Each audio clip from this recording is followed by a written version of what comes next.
Hi, okay, in this video, I had gotten the same question from several people, or same comment I would say. We're comparing the Klippermate, the Stringway. Well, this is an ML100, but it can be the same for just about any Stringway model out there.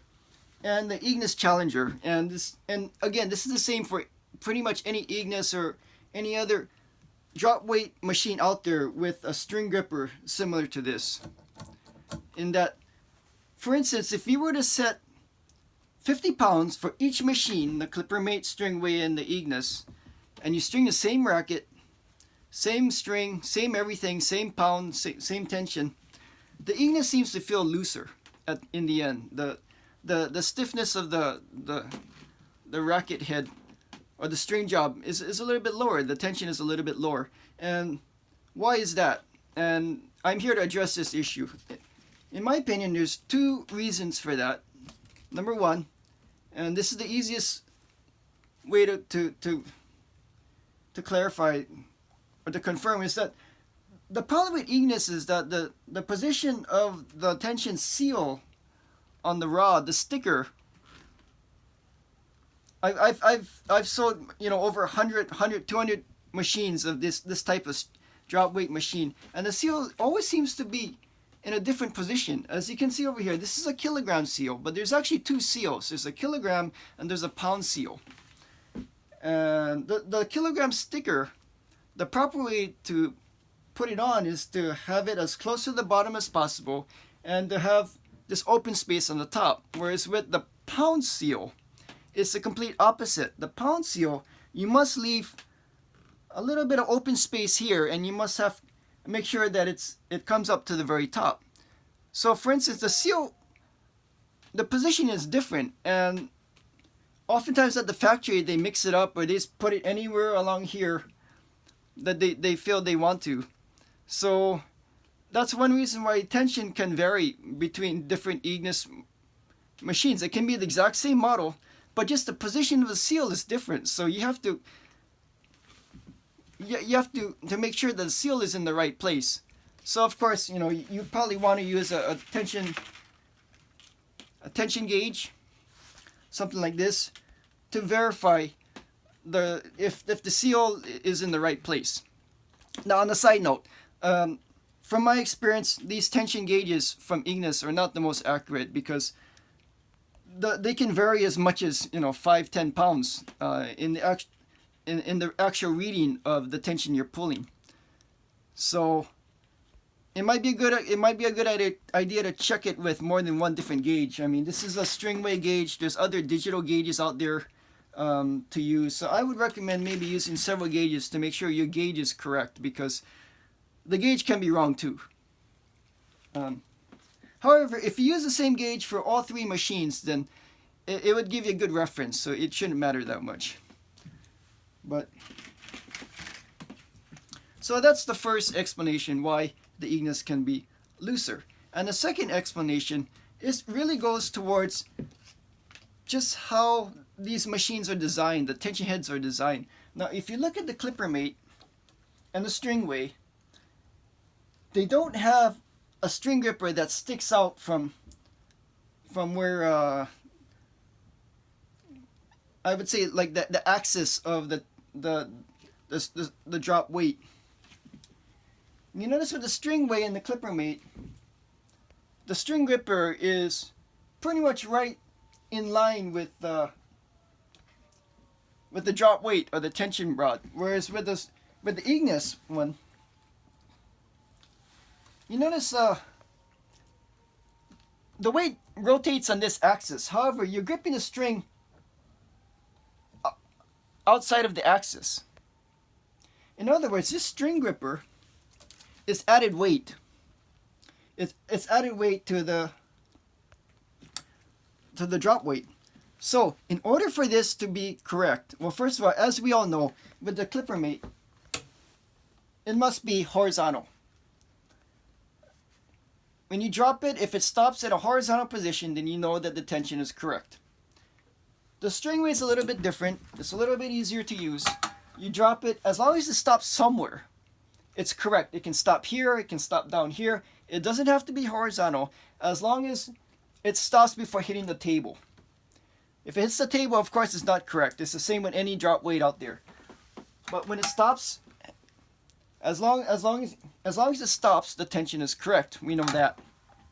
Now, with this type of design, and it's not only for Eagnas, but any machine that has this type of design, it's a little bit more complicated. Of course,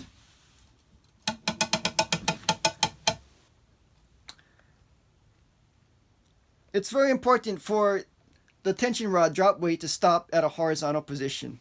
It's the same as the Klippermate. However, because the string gripper is sticking out, it's very important.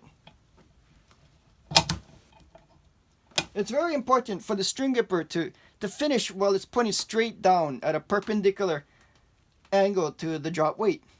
Why?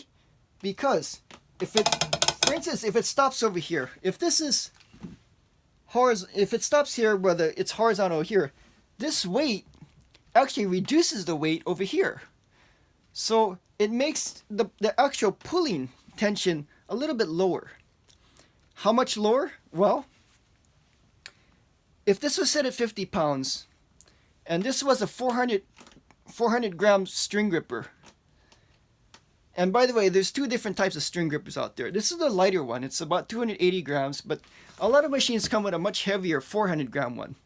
So if it stops in this position at the complete opposite end of the drop weight, 180 degrees on the opposite side, then if it's set at 50 pounds, the actual pulling weight could be 45 or lower. So that's almost 10% or more than 10% of a tension loss. Now, let's suppose that it stops like this, where the string gripper is on the same side as the drop weight. Well, what happens is that it actually adds to the weight of the drop weight, so it increases the pulling tension. And when that happens, when you sit at 50, the tension is higher than 50. It could be 51, 52, 53. It really depends on the weight of the string gripper. So if you have a small light string gripper like this one, then it's not as big of a difference. If you have the bigger one, which is a lot easier to use, the string is less likely to slip, but it has more weight, the 400 gram one, then it adds weight to the drop weight, and your tension will go up. But most people, when they use it, they end up pulling it to adjust to finish up here. So how do you rectify this? Well, the easiest thing to do, if you want to continue using this, is to set the tension a little bit higher compared to on the Stringway and the Klippermate. But then that would be much harder to use, because you wouldn't be able to use the spring ratchet clutch. So what you could do is,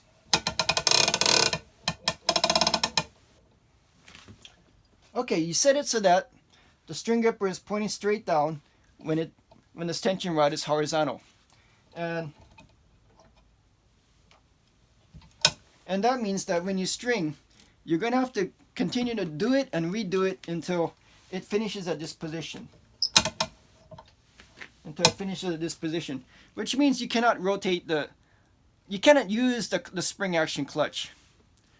It's a lot more trouble. It takes a lot more time, but at least it will preserve the life of the spring inside of this, because that spring is something that will break over time. So either way, if you want to spend a lot of time and do that way, then you will get the same result as on the Stringway and the Klippermate. Or if you don't want to do that and you want to continue to keep rotating this to pick up the slack of the string, you can just set the tension a little bit higher.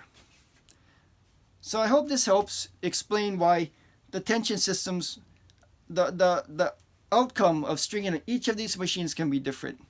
Please offer any comments you may have. Let me know what you think. And I'll try and put a link to some of the pictures of the actual tensions in different angles that the string gripper ends up, where it is here or here, here, here. I have a link. It's in Japanese, but you can look at the pictures, and it does show the poundage of the actual pulling tension of each position of the string gripper.